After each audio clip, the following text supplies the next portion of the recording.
Can an eggless spiced cake be spongy, moist, and delicious? Absolutely. Hi joyful bakers, welcome back to Erica's Joyful Oven, and today we're going to make a delicious eggless spiced sponge cake, so let's get started. To begin, into a large mixing bowl, I'll add 2/3 cups of room temperature unsalted butter or margarine and mix on a medium speed just until it's creamy.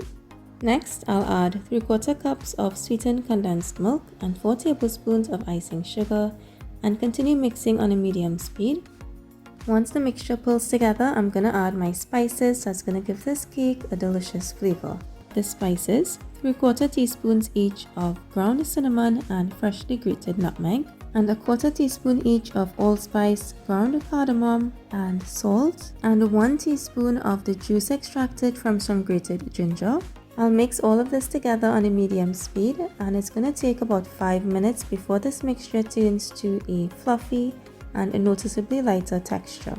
This part takes just a little patience, but it's so important because this is what is going to give the cake a nice, fluffy, and spongy texture.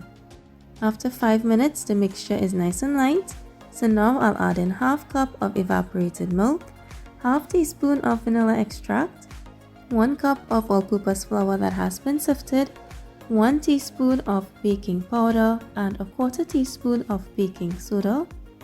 Using a spatula, I'll fold these ingredients together just until it's well combined. It's very important not to overmix your batter. Overmixing is going to activate the gluten in the flour and it's going to make the cake dry, especially because there's no eggs in it. So as soon as the mixture comes together, I'll stop mixing. I've lined, greased, and floured a 6-inch round baking pan. I'll pour the batter into the baking pan and you can see just how light and airy the batter is. I'll bake the cake in a preheated oven at 350 degrees for 35 to 40 minutes or just until the toothpick inserted comes out clean. Before slicing, I'll allow the cake to cool for at least 20 minutes.